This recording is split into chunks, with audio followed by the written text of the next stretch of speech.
اللہ الرحمن الرحیم الحمدللہ وحدہ والصلاة والسلام علی من لا نبی بعد اما بعد۔ محترم بزرگوں دوستو، جب کسی آدمی کے بارے میں ہمیں ایسا لگنے لگے کہ اب اس آدمی کے انتقال کا وقت قریب ہے، یا یہ کہ آدمی کسی ایسے مرض میں مبتلا ہے کہ جس کی وجہ سے اب یہ اندیشہ ہونے لگا ہے کہ اب اس آدمی کا بالکل آخری وقت ہے، انتقال کا وقت قریب ہے، تو پاس جو حضرات بیٹھے ہوئے ہوں انہیں چاہیے کہ اس آدمی کو وہ داہنی کروٹ پر قبلہ رخ لٹا دیں اگر لٹانا آسان ہو اور اس آدمی کو کوئی تکلیف نہ ہو۔ لیکن اگر کوئی تکلیف ہے تو بہتر ہے کہ اس آدمی کو چت لٹا دیں۔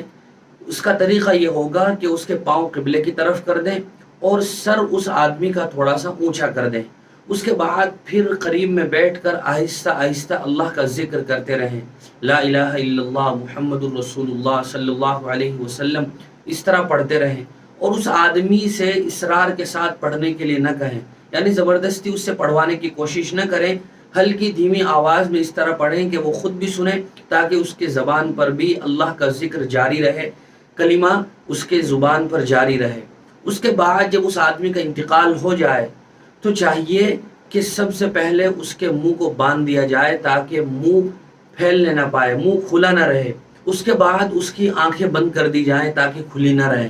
اور اس کے بعد پاؤں کے دونوں انگوٹھوں کو ملا کر آپس میں باندھ دیا جائے تاکہ ٹانگیں بھی پھیلنے نہ پائیں، تمام تر اعضاء کو اچھی طرح درست کر دیا جائے۔ اس کے بعد کوئی چادر وغیرہ اس کے اوپر ڈال دی جائے، اور پھر اس کے بعد اس کے نہلانے کا اور کفنانے کا انتظام شروع کر دیں۔ اور انتقال کے وقت جب اس میت کی آنکھیں بند کریں تو اس وقت ایک دعا بھی پڑھنی چاہیے۔ وہ دعا احادیث سے ثابت ہے، وہ دعا یہ ہے،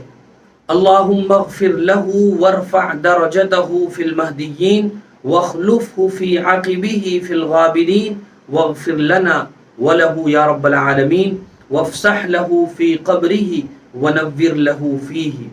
اللہ تعالیٰ دنیا اور آخرت کے تمام تر مراحل آسان فرمائے، وآخر دعوانا الحمدللہ رب العالمین۔